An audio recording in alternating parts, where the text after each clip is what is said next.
네, 참 예수님. 네, 오늘 성모승천 대축일, 또 그래서 신자 여러분들이 의무적으로 이 주일 대축일 미사에 이렇게 나오셔야 되는데, 사실 연휴 기간이 이렇게 월요일까지 돼서 많이들 빠져나가셨겠다 이렇게 생각을 했는데요. 그래도 많이들 오셨네요. 네, 비가 와서 못 나가셨죠? 네.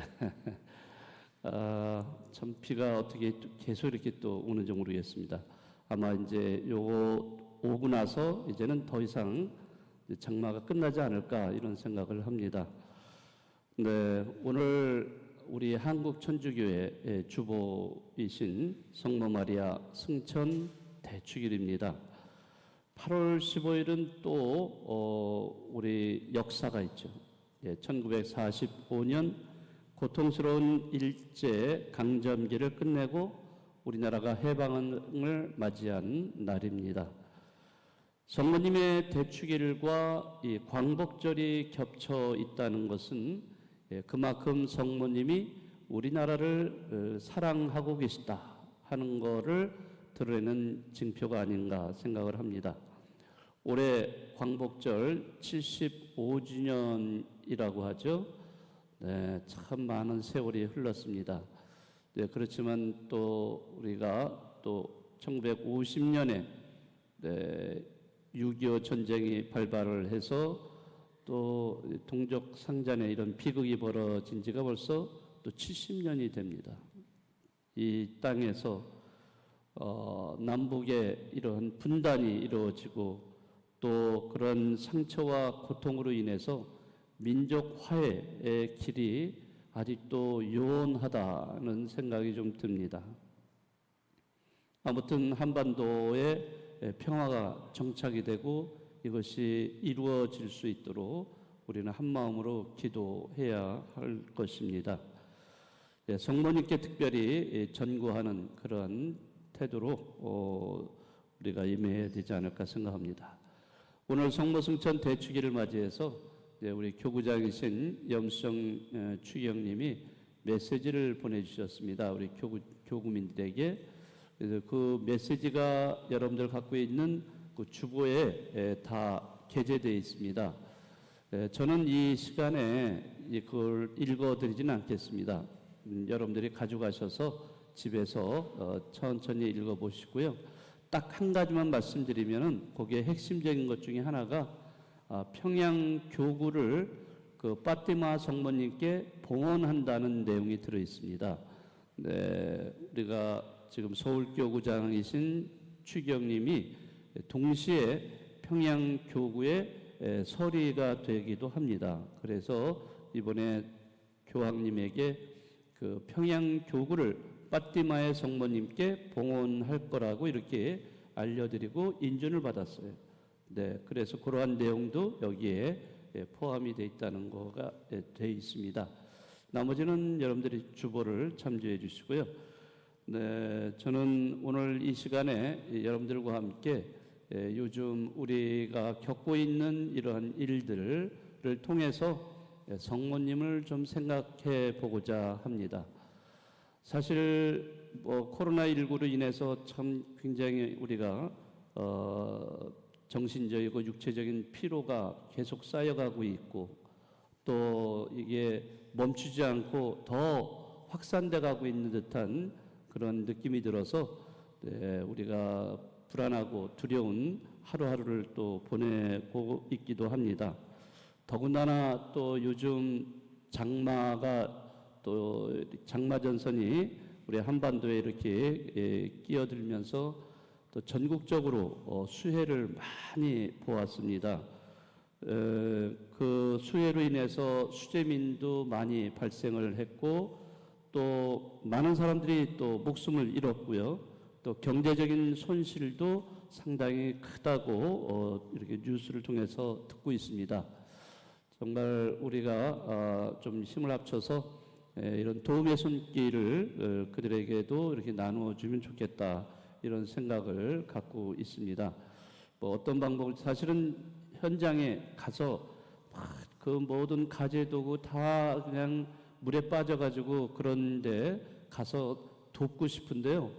이렇게 연락을 해보니까 뭐 이미 많은 그런 도와줄 사람들이 이미 다 스케줄이 다 잡혀 있다. 이렇게 해서 뭐 가기도 참 그렇고요. 가려고 하면은 정말 필요한 곳은요. 저기 저쪽 전라도 쪽인가요? 구례 이런데 수해가 엄청난데 이 자원봉사자들이 부족해요. 네, 그 지역에서 이렇게 충당이 돼야 되는데 거기는 사람이 별로 없나 봐요. 네. 그러니까 서울에서 이렇게 내려가려면 어마어마하게 시간이 걸려요. 왔다 갔다 하는 시간이 너무 많이 걸리고 그러니까 참 그 도와주는 것도 참 어렵더라고요.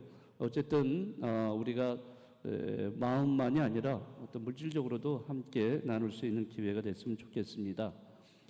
이렇게 그 코로나19 또 수재로 인해서 이렇게 여러 가지 암울한 우리 현실을 이렇게 겪고 있지만은 그럼에도 불구하고 요즘 뉴스 중에 정말 이 심금을 울리는 그런 뉴스들이 몇 가지 있어서 여러분들이 뭐 다 아실지 모르겠습니다만은 잠깐 나누고자 합니다.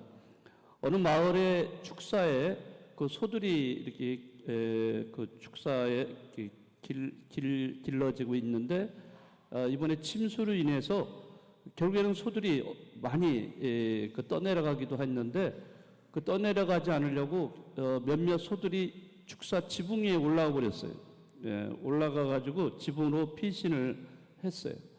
근데 뭐 피신을 했지만은 뭐 이틀 동안 먹지를 못해 가지고 굉장히 힘들어 했는데 다행히 그런 몇몇 소들이 구출이 됐습니다. 그런데 그 소 중에 한 마리가 6년생인 어미소가 있었다고 합니다. 그런데 그 구출이 돼 가지고 그 어미소가 다음날 새벽에 쌍둥이 송아지들을 무사히 낳았다라고 이렇게 보도가 됐어요. 새끼를 낳고는 냄새를 맡거나 혀로 핥아주는 등 극진하게 보살피면서 새끼들이 살아났다고 하는 이런 기사가 났어요. 그 암소는 이제 지붕에서 내려와야 되는데 안 내려오는 거예요. 그러니까 자기 뱃속에 있는 새끼를 보호하기 위해서 아마 내려오지 않으려고 이렇게 했던 것 같아요. 결국에는 총으로 마취를 시켜서 내려오게 이렇게 했는데 잠재운 다음에 구조를 했다고 합니다. 정말 이 이야기를 들으면서 참 마음이 찡해졌습니다. 어미소의 모성애라는 본능이 작동을 하지 않았는가. 제가 보기에는 그 본능은 새끼에 대한 순수한 사랑이지 않았는가 이런 생각이 좀 들었습니다. 또 며칠 전에 수해복구 작업이 한창이던 경기도 이천 어느 마을회관 옆에 어떤 창고에서 일어난 일입니다. 거기에 그 개 한 마리가 슬프게 낑낑대면서 앞발로 자꾸 땅을 파고 있는 모습이 주민들 눈에 띄었다고 합니다. 목격을 한 주민들이 그 모습이 참 이상하게 여겨져 가지고 거기를 흙을 팠더니요 새끼 2마리가 나온 거예요. 거기에 그래서 생후 1개월에서 2개월 정도 된 추정이 되는 어린 강아지 2마리가 발견이 된 겁니다. 그래서 이 개는 떠돌이 개이기 때문에 주민들이 이제 동물보호센터에다 연락을 해가지고 거기서 데려가도록 이렇게 했는데 차량이 왔는데 또 그 어미개가 떠나지 않고 또 슬피 울기 시작했다는 거예요. 그래서 주민들이 이상하다 하고 생각을 해가지고 그 마을 주변을 또 살폈어요. 그런데 정말 그 2마리 새끼 개가 발견된 곳에서 한 3m 정도 떨어진 곳에 그 장소에 새끼 2마리가 또 파묻혀 있었던 거예요. 그래가지고 그거를 또 파내서 또 꺼낸 그 4마리 새끼가 다 구조가 된 거예요.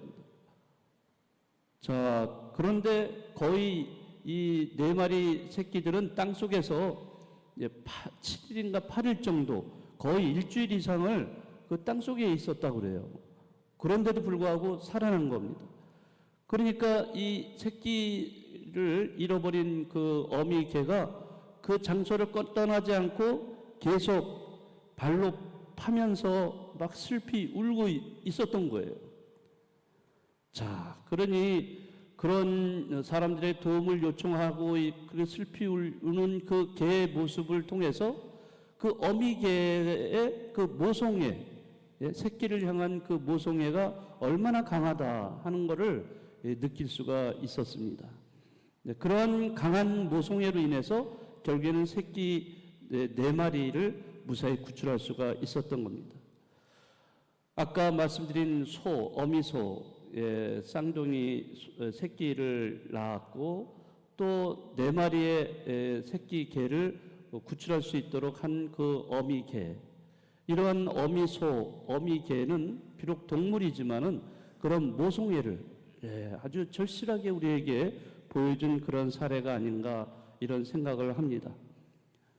어떤 면에서는 이 모성애를 통해서 생명의 소중함을 느끼게 해주는 그런 면을 우리가 느낄 수가 있었습니다. 순수한 모성애, 이런 모성애는 어떻게 보면 본능적인 모성애라고 할 수 있는데 그런 모성애로 인해서 생명이 얼마나 소중한가, 또 생명을 얼마나 존중해야 된다는 것, 그리고 생명을 살리기 위해서는 자기 목숨까지도 바쳐야 되는, 그래서 아낌없이 자기 자신을 내어주는 이런 사랑, 이것이 진정한 모성애가 아닌가 이런 생각이 들었습니다. 오늘 성모승천 대축일을 우리가 기념하면서 성모님, 그분을 우리도 생각을 해봅니다. 성모님도 사실 아드님 예수님을 낳는 과정을 생각해 보세요. 루카복음서에 자세하게 기술되어 있잖아요. 그 믿기지 않는 그러한 일, 그렇지만은 천사가 하느님께는 불가능한 것이 없다라는 그런 말씀을 듣고서 그렇게 하겠습니다라고 이렇게 동의를 하시는 성모님. 그러면서 또 아드님 예수님을 낳고 난 다음에 피난길을 가셨고 또 이집트에서 돌아와서 나자렛에서 그 아이를 키우는데 그것도 아들 예수님을 잃어버리잖아요, 성전에서. 자, 그렇지만은 내가 아버지 집에 있어야 되는 것을 모르셨습니까? 라고 할 때 엄마로서의 섭섭한 마음도 있었겠지만은 성모 마리아는 어떻게 했어요? 저 아이에 대해서 곰곰이 새겼다 생각하면서 마음속에 깊이 새겼다라고 이렇게 되어 있습니다. 그래서 성모님은 물론 모든 어머니들과 마찬가지 똑같은 어머니들이에요. 그렇지만은 이 사회가 요구하는 어머니의 그런 어떤 모성을 따라서 하신 것이 아니라 그 성모님은 정말 굳은 신앙을 가지고, 굳은 신앙을 가지고 정말로 아드님이 성장하는 과정에서 그 아드님의 모습을 지켜보고 곰곰이 생각하고 묵상하고 기도하는 그런 모습을 보여주신 거예요. 그리고 나서 또 예수님께서 공생하실 때도 함께 예수님과 함께 했고 예수님이 걸어가시는 그 십자가, 고난의 십자가의 길을 함께 하신 겁니다. 더군다나 십자가에서 돌아갔을 때 그 아드님 얼마나 비참하게 돌아가셨을까. 어머니의 심정은 찢어질 정도, 그런 정도였죠. 또 돌아가신 다음에 십자가에서 내려오셨을 때 또 그 아들 시신을 받아 안고 있는 그 피에타 상, 이런 것도 우리가 보면은 정말 모든 어머니들의 어떤 모범을 보여주신 그런 신앙의 어머니. 그리고 예수님께서 부활하신 다음에 그 제자들과 함께 평생을 같이 그 제자들의 어머니로서, 우리 인류의 어머니로서 살아오신 그런 모습. 그러기에 성모님은 온전한 모습으로 하늘의 불림을 받으신 분이 된 거예요. 그러니까 어떻게 보면은 이 세상의 모든 어머니들의 귀감이라고 할 수가 있는 거죠. 성모님도 이러한 모성애, 진정한 그 모성애를 우리에게 보여주신 거예요. 그건 진정한 사랑이에요. 그런 진정한 사랑, 아낌없이 당신 자신을 온전하게 다 내어주는 그 사랑은 바로 거룩한 사랑, 성스러운 사랑이라고 할 수 있습니다. 오늘 성모승천 대축일을 보내면서 성모님께서 우리에게 보여주셨던 그러한 신앙의 모범, 또 진정한 모성애의 그런 모범을 우리가 다시 한번 새기면서 지금 최근에 이런 코로나19로 인해서 고통받는 사람, 또 뿐만 아니라 수해로 고통받는 이런 사람들 우리가 함께 할 수 있는 이런 사랑의 마음이 되었으면 좋겠습니다.